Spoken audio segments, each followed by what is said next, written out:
E aí, galera, tudo bom com vocês? Mais uma aula, gente, aqui de geografia do cursinho.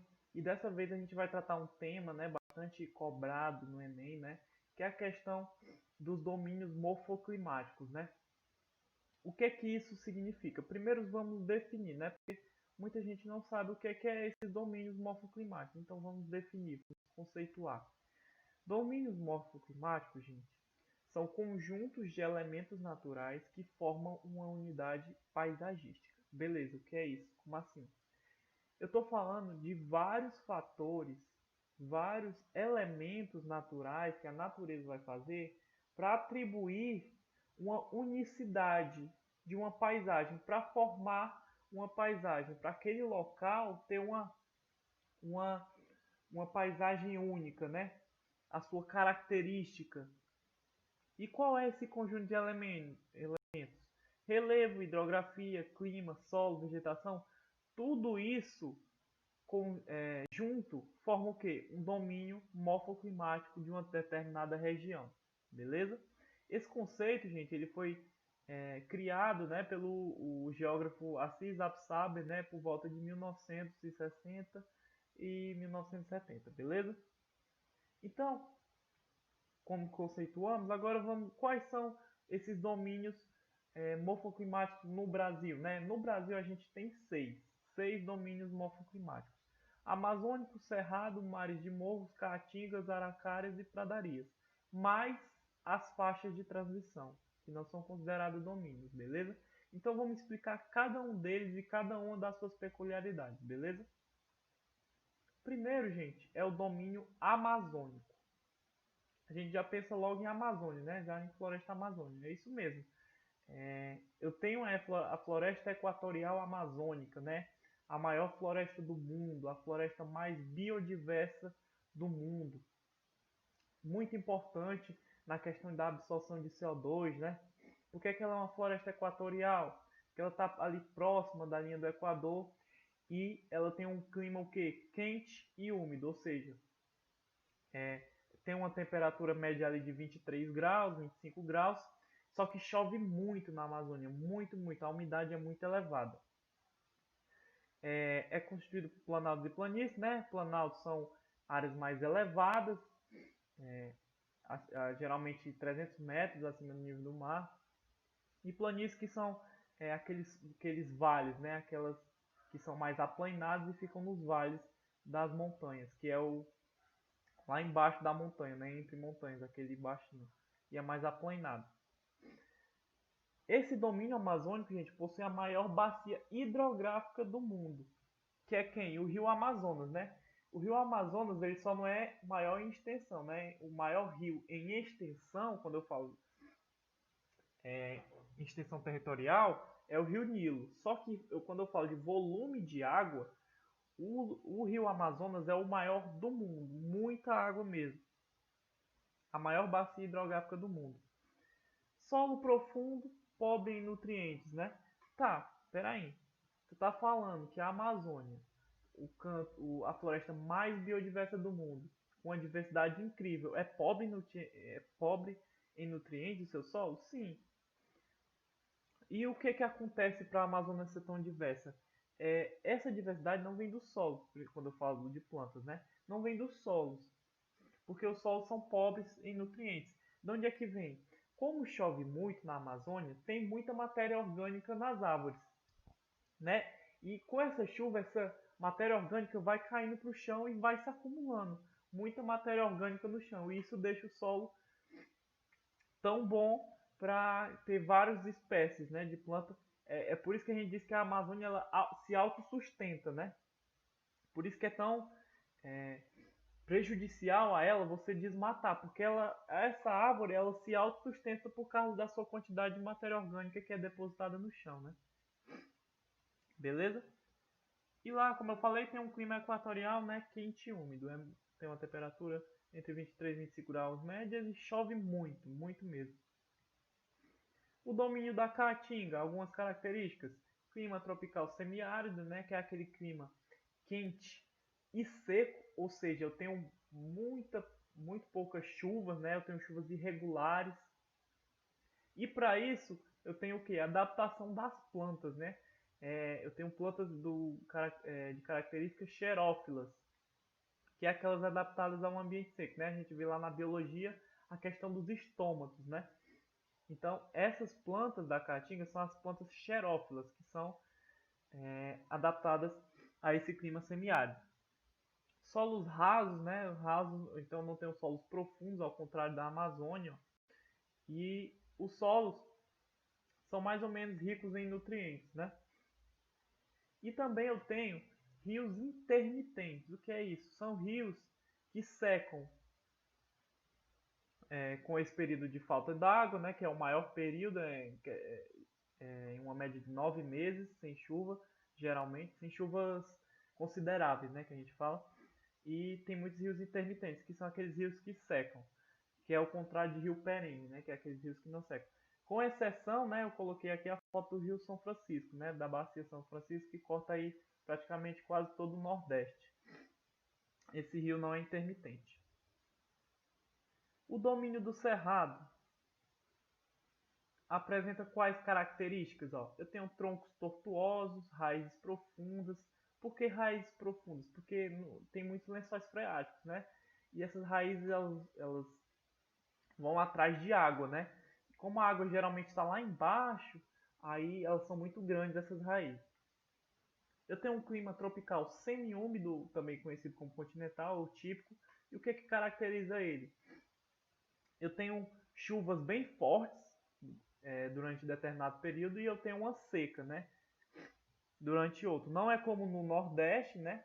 No domínio da Caatinga, que eu tenho um ambiente seco muito maior do que o período de chuvas, né? Que são chuvas irregulares, duram cerca de 2, 3 meses. Diferente daqui, eu tenho um clima bem definido de chuvas, né? Com chuvas muito fortes e quando eu tenho seca, é uma seca forte também. Mas não é tão forte como é na Caatinga. E esses solos do Cerrado são pobres em nutrientes. Por quê? Porque são solos ácidos. Tem muito alumínio nesse solo, muito metal pesado e deixa esses solos ácidos e isso consequentemente faz o quê? Que eles sejam pobres em nutrientes. Eu também tenho, quando eu falo de relevo, planaltos e chapadas. Outra coisa é que, como eu falei, o Cerrado ele também é conhecido como savana brasileira, né? Ele é uma savana, só que ele é uma savana mais diversa, mais biodiversa, né? Então, ele é considerado uma savana, só que por ele ter uma diversidade grande, né? É como se ele fosse a savana brasileira. Lembrando que a Caatinga, como eu falei, ó uma coisa, ó, a Amazônia é a floresta mais biodiversa do mundo. A Caatinga, apesar de ser semiárida, quando eu falo de ambientes semiáridos, a Caatinga é o mais biodiverso do mundo também. Com esse clima semiárido, é o mais biodiverso do mundo. E o Cerrado é uma savana mais biodiversa do mundo. Então você vê como o Brasil é privilegiado, né? Aí com os nossa vegetação, nosso clima, água e tal. Outro domínio é o domínio de araucárias, né? Ele é caracterizado principalmente, obviamente, né, bem intuitivo, pela mata de araucárias, que é o pinheiro do Paraná, né, também conhecido, que é muito utilizado para a extração de madeira, né, a madeira dele é boa e é muito utilizado também na questão da celulose, né, da fabricação de papel. Esse domínio está sob o efeito do clima subtropical e sob o efeito da MPA. O que é a MPA? É a massa polar atlântica. É uma massa polar que ela é fria e úmida. É a única massa no Brasil, que está no Brasil, né, que é fria e úmida. Então esses ambientes, né, são frios e úmidos. E esse domínio de araucária está relacionado à região sul, né? Então a gente sabe por isso que a região sul é a maior, é a mais fria região do nosso país, porque está sob o efeito da MPA, né? A massa polar atlântica, uma massa que vem lá do Polo Sul, e essa massa passa pelo oceano, né? Atlântico, obviamente, Atlântico, e ela é uma massa fria e úmida. Também tem planaltos e chapadas, e uma característica bem marcante é a questão dos solos férteis, né? Como eu coloquei aqui, ó, que é a famosa terra roxa, que é o solo mais fértil que tem. Então, essa região ela possui uma grande, um grande território, né, de solos férteis dessa terra roxa, que apesar de não ser roxa, né, avermelhado, a gente chama de terra roxa. E essa terra roxa é muito boa para se plantar. Mais um domínio, eu tenho o domínio das pradarias, né, também conhecido como campos, né, também conhecido como pampas, né, os famosos pampas gaúchos. E ele tem algumas características, né? Clima subtropical, igual a mata de araucária, né? Eu tenho um clima ali frio e úmido. Relevo aplanado, a gente percebe que não tem muitos planaltos, né? Nem planícies, é um relevo mais aplanado, mais reto. Ele vai sofrer um processo de arenização, né? O que é a arenização? É quando existe a desertificação e a arenização. Os dois são percas de nutrientes pelo solo. O solo perde nutrientes. Só que a desertificação é por causa da temperatura muito alta, né? E a arenização é por causa da temperatura muito baixa. Então, nessas regiões eu tenho uma temperatura mais baixa, e isso faz com que o solo perca nutrientes. E uma vegetação característica, né, desse domínio das pradarias é a questão das gramíneas, né? Essas plantinhas de baixo porte. Mais um domínio, né? Domínio mares de morros.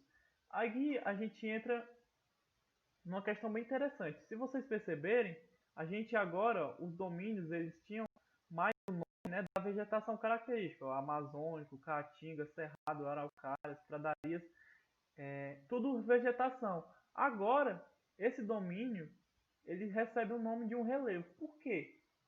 Porque esse relevo, mares de morros, é o mais marcante, né? Nessas regiões é o mais marcante, não é a vegetação. Por quê?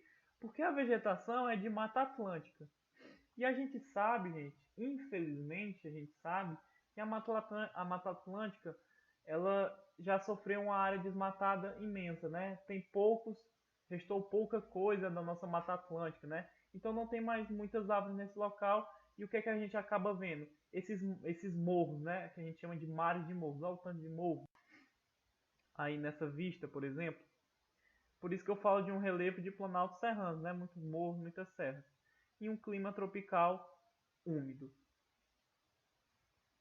E eu também tenho, isso não é um domínio, né?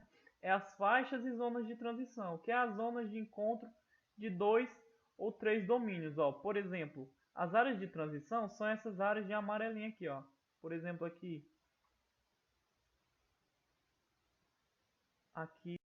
aqui vocês percebem para ver, ó, aqui eu tenho o domínio amazônico, e nesse rosinha aqui a caatinga, né, o domínio da caatinga. E aqui nesse amarelo, ele não vai passar de uma vez, né? Então, eu tenho essa zona de transição, que é o que? A área de encontro de 2 ou 3 domínios. E aí eu vou ter tanto características da Amazônia, né, como características da Caatinga nessa faixa de transição, nessa faixa do nosso território. Como nessa, né, essas zonas em amarelo, beleza? E agora, gente, vamos fazer uma questão, né, para fixar esse assunto aí que a gente acabou de ver. Vamos abordar todos os domínios, né? Segundo a classificação do professor Aziz Absaber, existem no Brasil 6 principais paisagens naturais, e entre elas inúmeras faixas de transição. Analisa as proposições sobre os domínios morfoclimáticos brasileiros. Beleza. Item 1. O domínio amazônico contém em sua maior extensão terras baixas. Sim. A floresta amazônica, lembrando que o domínio amazônico, apesar dele ter planaltos, né, as planaltos, ele também tem planície, né? A maioria é planície, não é planalto. Então eu tenho mais terras aplainadas, né? Então até aqui beleza. A floresta amazônica ou latifoliada, o que é latifoliada? Latifoliada, gente, são plantas com folhas largas e grandes. E a Amazônia tem árvores imensas com folhas imensas, né? Então ela é uma floresta, o domínio amazônico tem a floresta amazônica, que é uma floresta latifoliada. Equatorial, beleza. é o elemento que mais marca a paisagem, verdadeiro. Lembrando, ó, que a floresta amazônica é uma floresta equatorial, né? E isso é o que mais marca essa Amazônia, a questão de ser equatorial, tem um clima quente e úmido. Então a primeira é verdadeira. Se a primeira é verdadeira, já posso tirar essa, sobram essas três. O domínio da Caatinga é marcado por solos pouco profundos, beleza? Eu falei, né, lá na característica da Caatinga que ela tem os solos rasos, então pouco profundo é a mesma coisa que raso, beleza? Devido às poucas chuvas, beleza? Chuvas irregulares, e ao predomínio do intemperismo físico. O que é intemperismo físico, galera? Intemperismo significa desgaste, né? Geralmente desgaste do solo. Físico é a questão de temperatura e pressão. Então eu estou sofrendo um desgaste por condições de temperatura e pressão. E é isso que acontece na Caatinga, né? Como eu falei, existe o processo de desertificação e de arenização. Na Caatinga, por exemplo, é o processo de desertificação. Eu sofro alterações, um desgaste no meu solo por causa das temperaturas muito elevadas, né? Então esse também é verdadeiro. O domínio das pradarias é um prolongamento pelo território brasileiro dos campos ou das pradarias do Uruguai e da Argentina. Sim, gente, essas pradarias, esses campos, esses pampas, eles começam lá no Uruguai e na Argentina e vêm até ali o sul do Brasil, beleza? É verdadeiro. Com isso, né? Posso eliminar isso também, sobram o D e o E. O domínio do cerrado possui vegetações semelhantes às savanas africanas. Como eu disse, é verdade. São semelhantes às savanas africanas. Os solos do cerrado são pobres e ácidos. Verdadeiro. Por quê? Porque tem muito metal, tem muito alumínio nesse solo e deixa esse solo ácido. Com isso a gente já sabe que só pode ser a letra E, né? Mas vamos responder o último item. O domínio das araucárias possui solos diversificados. Beleza? Existem manchas com terra roxa, de grande fertilidade natural, mas ó, essas terras roxas não estão em todo canto, viu, gente? Ela possui também solos mais ácidos e pobres em minerais básicos também. Não é que por ter a terra roxa, ela está em todo canto. Ele também possui outros solos ruins, né, para plantio. Até aqui tá certo. A planta que marca visualmente a paisagem deste domínio, obviamente, é a araucária, né? Se o nome é domínio das araucárias, a vegetação, né, a planta que marca esse domínio é a questão da araucária. Então, da araucária, o pinheiro do Paraná, né? Então, todas essas afirmativas estão corretas, então só pode ser o item E. Beleza? Então é isso, gente. Bons estudos aí para vocês. Espero que vocês tenham aproveitado aí, gostado da aula. Se você gostou, clica no like, compartilha com seus amigos. Qualquer dúvida pode deixar aí nos comentários que a gente vai estar solícito aí para responder e tirar a sua dúvida, beleza? Então é isso, gente. Até a próxima e tchau.